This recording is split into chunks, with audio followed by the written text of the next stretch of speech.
আসসালামু আলাইকুম। আশা করি সবাই ভালো আছেন। আর একটি নতুন ভিডিওতে সবাইকে স্বাগত জানিয়ে আজকে আমার ভিডিওটি শুরু করতে যাচ্ছি। তো এখানে আমার মেয়ের টিফিন বানিয়ে নিতেছিলাম। প্রতিদিন টিফিন নিয়ে ঝামেলা, কী দেই না দেই, মানে একটা বাড়তি টেনশন থাকে। তো এই টিফিনটা ওর পছন্দ, এই জন্য এটাই আজকে বানিয়ে দিলাম।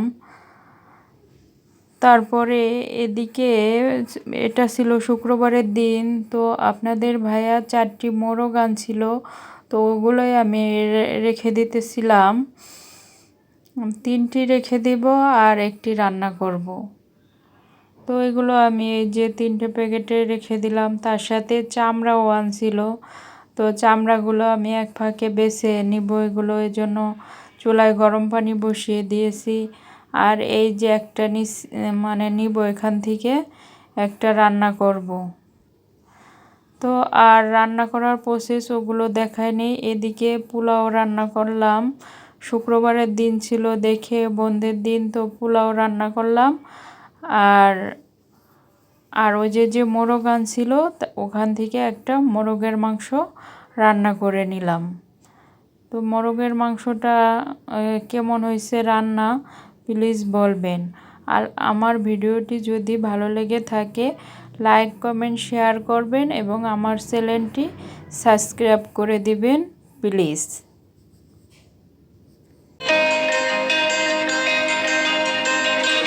এরপরে সন্ধ্যার দিকে আর একটা কাজ শেয়ার করলাম, সেটা হলো সন্ধ্যার নাস্তা। তো এদিকে আমি সন্ধ্যার নাস্তাটা বানাবো, তো সেজন্য সব কিছু রেডি করতেছিলাম।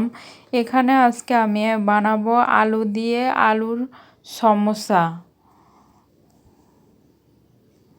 তো এখানে সব আমি আটা দিয়ে বানাবো দেখে আটাটা নিলাম, আর সব লবণ টবণ দিয়ে পানি দিয়ে আমি আটার ডোটা তৈরি করে নিব।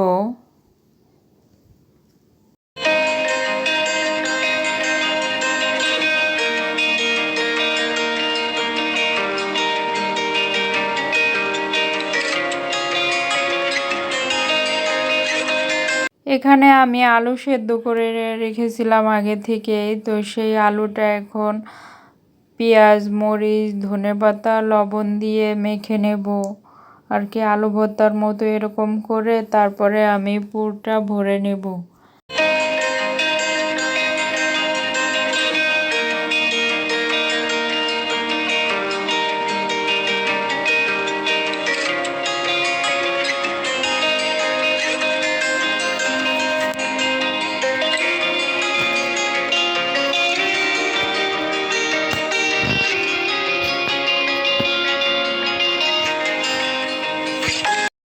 বাসায় প্রতিদিন নাস্তা তৈরি করতে তো ঝামেলা, আবার কষ্টকরও। তারপরও বাচ্চাদের জন্য বাসায় প্রতিদিনই নাস্তা তৈরি করে নিতে হয়।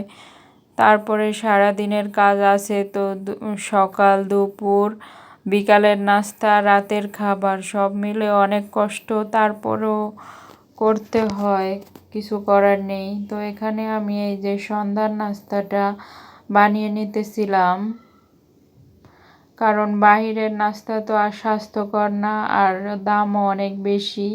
আর বাসায় বানিয়ে নিলে সেটা সাশ্রয় হয় আর টেস্টটাও অনেক বেশি হয়।